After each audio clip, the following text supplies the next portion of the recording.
Hello ladies and gentlemen, welcome back to the channel.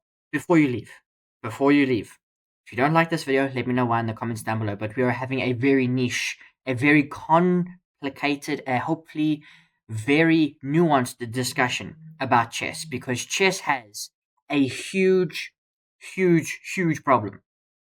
That is its scheduling, that is when the tournaments take place, that is who plays in the tournaments, that is which players are available to play in the tournaments. We're going to be looking at all sorts of things. What kind of sparked this video idea? The first thing we're going to be looking at is Alireza Firouzja and Maxime Vachier-Lagrave, both of whom have had to withdraw from major tournaments because of scheduling conflicts with other organizers. And the first thing I want to say is this video is not about Maxime Vachier-Lagrave or Firouzja. I'm not criticizing anything that the players do or the organizers do in this video, but it is an overall discussion.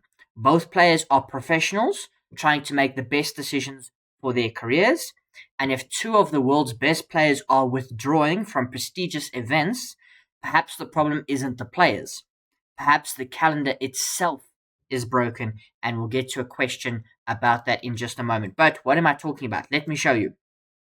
We're going to be having a lot of this screen, so my face is going to be up here in the corner. But ladies and gentlemen, you and I both know you didn't tune in for my face. That is probably one of the most egotistical things I've ever said. Anyway, this is from the FIDE online arena, Esports World Cup and the Grand Chess Tour. Clash claims first casualty as Maxime Vachier-Lagrave withdraws from Paris. Basically, Maxime Vachier-Lagrave, one of the best players in the world, a French international player, qualified for the Esports World Cup, but already last year he signed up for the Grand Chess Tour.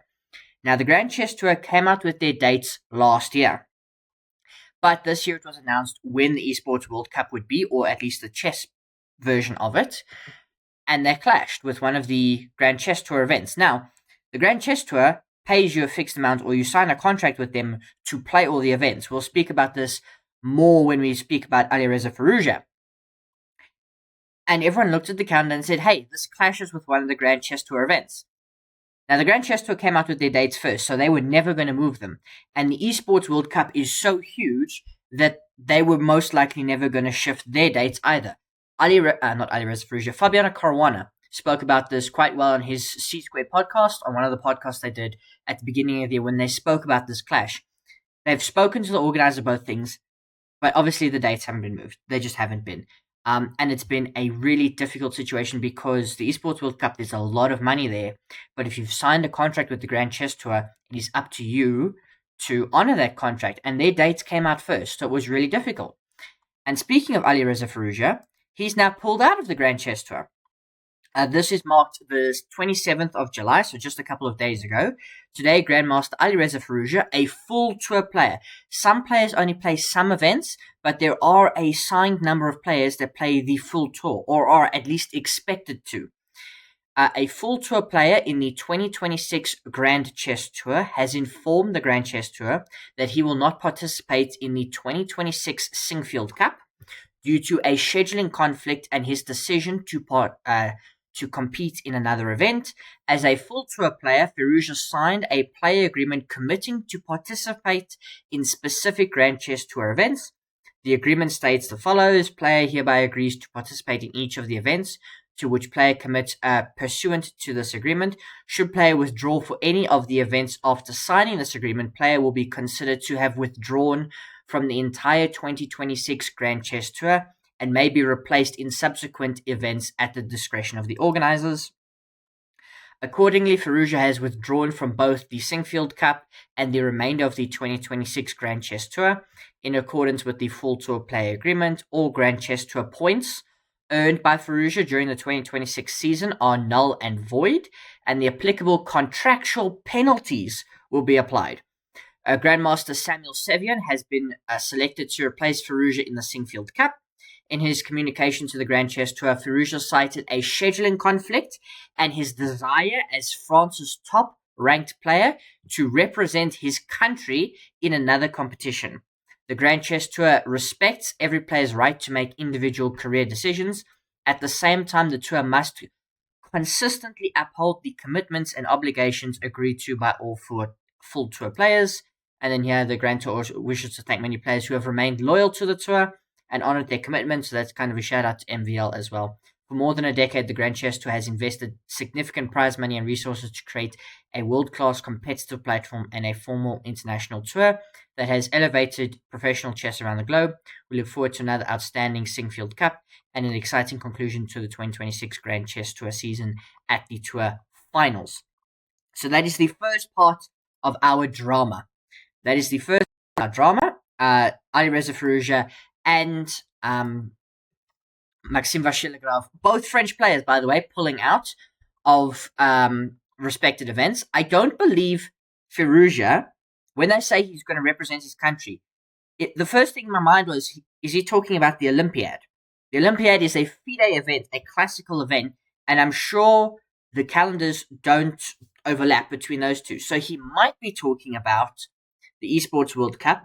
I don't think he is talking about the Esports World Cup because you're not representing your country there. You're representing a team that you've signed for.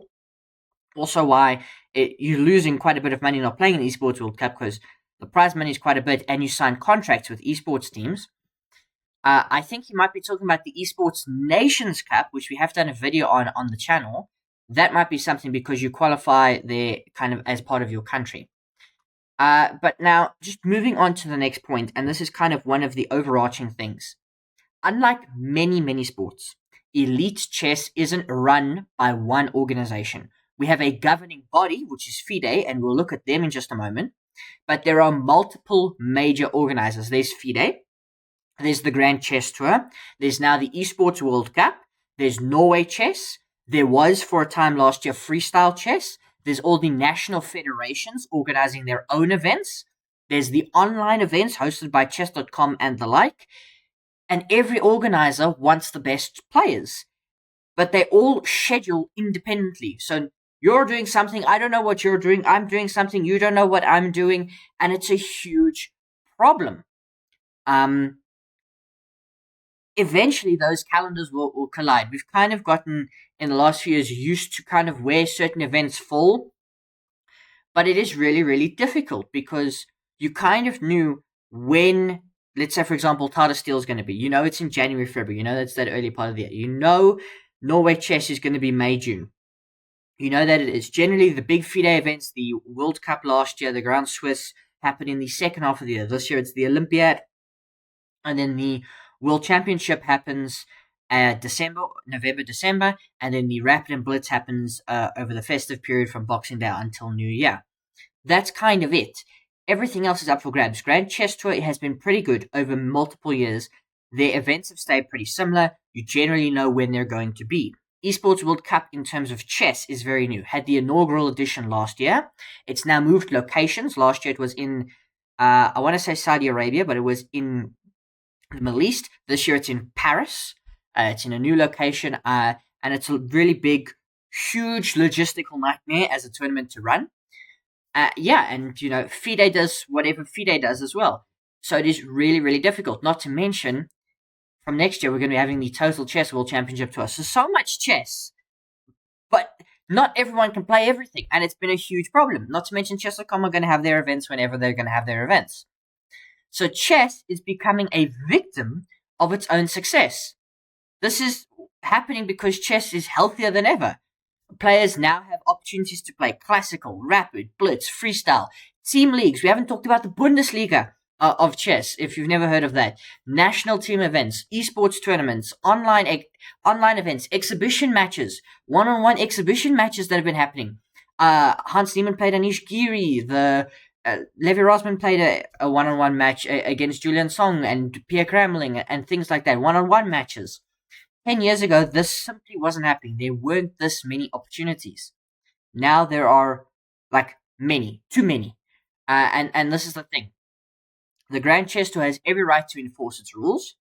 It's important to present both sides here. The Grand Chess Tour invested millions in terms of prize funds. They've got sponsors, they've got venues, they've got broadcasting, they've got contracts. If they let one player skip without consequence, more and more players will do that.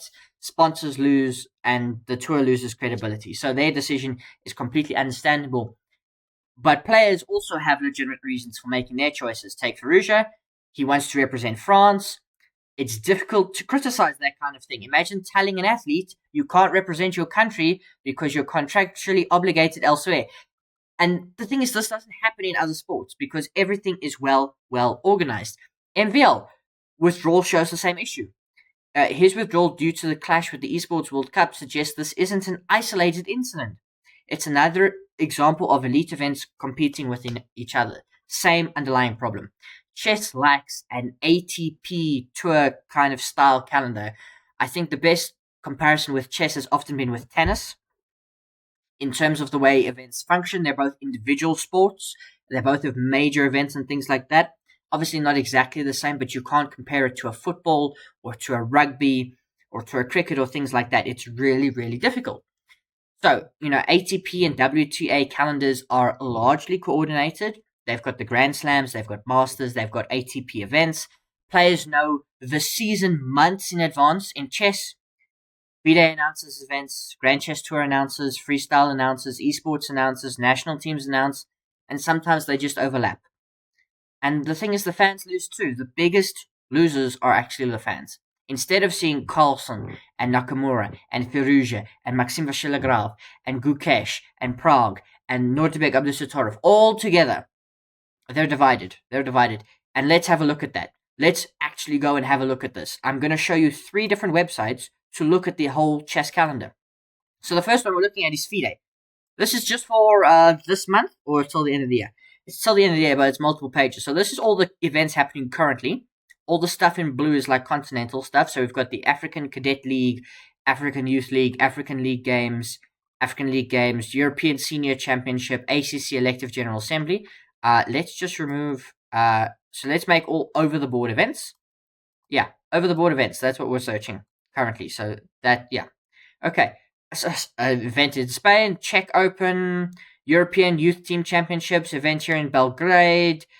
But, so much stuff. We go to the next page. This is just till the end of the year, right? Asian Rapid, Asian Blitz. Here's an event in Hungary. St. Louis Rapid, St. Louis Blitz, Grand Chess Tour Finals here in St. Louis, 29th of July till 20th of August. So obviously, and that's part of the circuit, by the way. All the stuff highlighted in green is part of the FIDE circuit. All of this stuff is not. And here we've got FIDE Amateur, Rapid and Blitz World Championships. Here's a GM round robin. Here's an event in Germany, in Dortmund. Here's another game in Spain. So much, and this is just till the end of the year, by the way. This stuff hasn't even finished in August. Here's the Singfield Cup. Here's the Khans Cup, which is a strong women's only event. FIDE World University, and so on and so forth. Like, it's crazy the amount of chess. And this is just the stuff that FIDE recognizes. Let's go on. Let's look at chess.com. Go to their events page. Chess events and tournaments. So they've currently got the Speed Chess Women's Championship. They've got their 3-0 Thursday. They're covering the St. Louis Rapid and Blitz, and so on. If we just go look at current events. So they've got their stuff. So they've got this, 3-0 Thursdays, Title Tuesday, Bullet Brawl. Now look at this, what's popped up. European Youth Team Championship, Asian Rapid and Blitz. We've seen that. Czech Open, we've seen that. Romanian Grand Prix, Danish Senior Championship, Croatian Juniors, Open Dutch, and so on and so forth. Look at all the chess.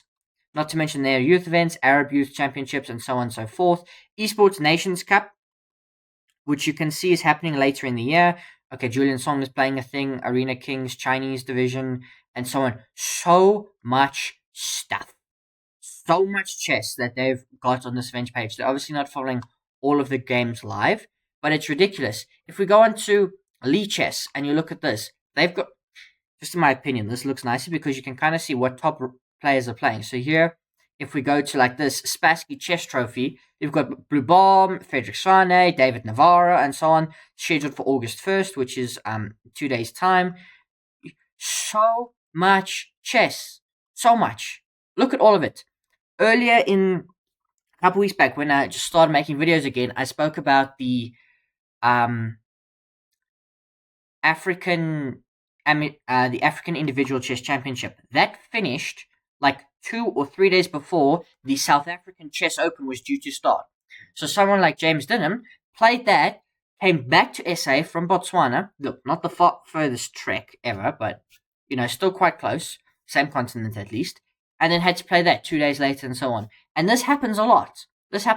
It's great for for fans, for players. They can play lots of events, but the travel, the organization, it's really difficult. You've got to pick and choose which events you want and which events you want to play.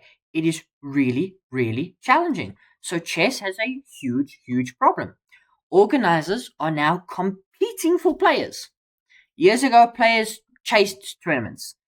Now, tournaments chase players. Top players are effectively free agents deciding where to compete. That's a sign that elite chess has become commercially viable, but also creates bidding wars and scheduling conflicts and mind-boggling complications. And the thing is, money changes everything. The Esports World Cup offers enormous prize funds.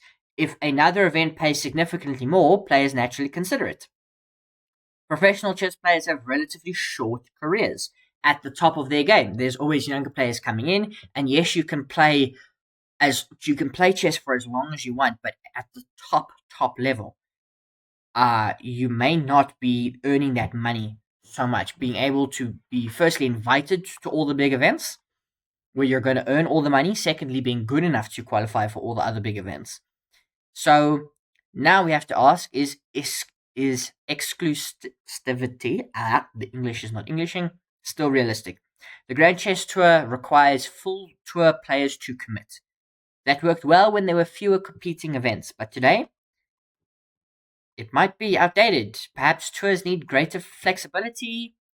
Could chess benefit from a governing calendar? So imagine January to March, one major circuit. April, you've got national team events. May to July, another tour. August, the World Cup. September, esports. October, freestyle. November and December, World Championship. Obviously, not perfect, but it might help a general structure. And it's only the beginning, ladies and gentlemen. As more sponsors enter chess, we expect more tours, more online leagues, more invitational events, more esports events. And is this why Magnus Carlsen reduced his classical schedule? Classical events take much longer, they take up space. This broader conversation also ties into why many top players have become more selective. There are now so many events that even the biggest names can't play everything. And they will choose quality over quantity, and that might become the norm. So I have some questions to ask you, ladies and gentlemen. Should players be allowed to withdraw without penalties? Did the Grand Chess Tour make the correct decision? I think they did. But I ask you, should representing your country take priority over other commitments in chess? Should FIDE coordinate a worldwide elite calendar? Is chess becoming too crowded with elite events? And which tournament would you choose if you were Alireza Firouzja? The Grand Chess Tour, the Esports Nations Cup, or some other event? It's really difficult. It's not easy to answer these questions. It's not an easy discussion to have. Should we blame the players or should we blame the system that forces them to choose? That's the thought I'll leave you with. Should we blame the players or blame the system? Really difficult for chess players. Really, really is. All the events, conflicting, prize money, and you're qualifying for everything or you're not qualifying for everything. It's great to have so many events, but we need a better way to refine everything. The FIDE circuit will be better for it. I think chess fans will be better for it. Someone has to solve this chess problem because it currently is not being solved and it is causing players to lose and fans to lose. And that's what we don't want to see. Anyway, thank you for watching, ladies and gentlemen. As I said at the beginning, if you didn't like the video, tell me one in the comments. But I'd love to hear your thoughts and discussions. I love the chess community and I want to hear what you guys have to say. Cheers.